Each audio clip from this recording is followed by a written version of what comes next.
It looks like Prime Minister Anwar Ibrahim is feeling good about himself, perhaps having sealed if not a deal, then some sort of assurance, that he will be able to stay on as Prime Minister for another term. Over the weekend, the 77-year-old Anwar called himself Father of the Nation, a rather narcissistic self-tribute and aggrandizement that usually only the less secure of humans or the more dictatorial-hearted of politicians make. He even slammed his critics as being beeble, which is the Malay word meaning slow-witted or stupid, while praising his own good leadership.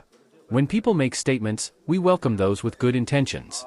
That is an example of good leadership, Anwar was reported as saying during a speech over the weekend, where he also confirmed that his PKR party would pursue greater ties with Najib's UMNO and BN coalition. This is all nonsense, these are people who don't know where they stand and looking for reasons to be angry, continued Anwar. Yet coming right after the hail of criticisms for rushing to accept an apology from disgraced and jailed ex-premier Najib Razak, Anwar's latest comments may expose him to greater mockery and attacks that he was indeed about to green-light house arrest for Najib, whose faction in the UMNO party wields the political sway Anwar needs to stay in power.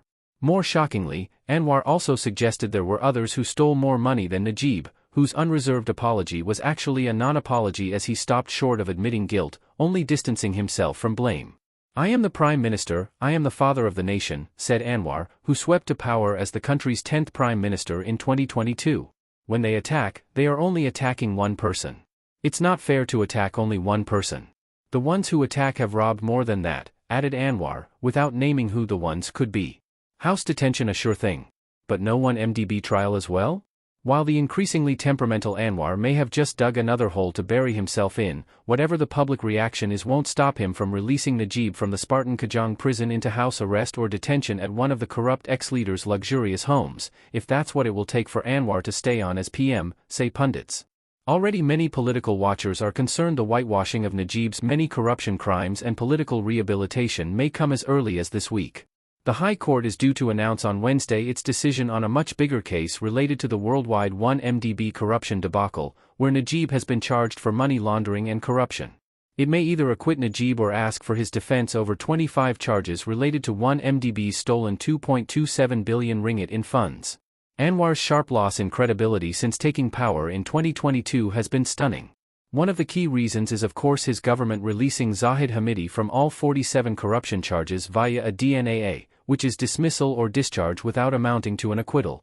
And now history may repeat itself with Najib, a pundit told PoliticsNow Malaysia.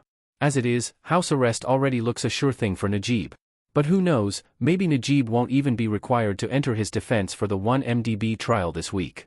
And this will be the greatest joke and harm the country's reputation immensely. However, those who are desperate will clutch at straws, even if their actions and decisions also make them corrupt in the process and turn their country into a laughingstock. But what do they care so long as they stay in power? GE16 far away as Anwar seeks to strengthen ties with UMNO. Should that happen, the backlash for Anwar will be crippling not only for his PKR party but also his Pakatan Harapan coalition. It is not surprising that Anwar is seeking further shelter behind UMNO and not looking at any snap general elections before his term officially expires in 2027. This is the direction that the party has agreed on. "We feel that our, PKR, relationship with UMNO and BN in the peninsula should be strengthened," the Star Daily reported Anwar as saying. As such, the PKR party elections must not be delayed because the general election is still far away. Zahid Hamidi, whom the pundit referred to as the Deputy Prime Minister and also the current UMNO President. Both Zahid and Najib, who was the previous UMNO President, are long-standing allies of Anwar, who was once the UMNO Deputy President before he was sacked by the legendary ex-premier Mahathir Mohamad and jailed for sodomy and abuse of power in the late 1990s. Political support from both the Zahid and Najib factions are vital for Anwar, with UMNO split down the line over Zahid's landmark decision to ally the party with Anwar and his Pakatan coalition in 2022 to form the current unity government under a deal brokered by the previous king, who hails from Najib's home state of Pahang. The king has already have Najib's 12-year jail sentence for corruption in the 1MDB-linked SRC case to 6 years and reduced the 210 million ringgit fine to 50 million ringgit.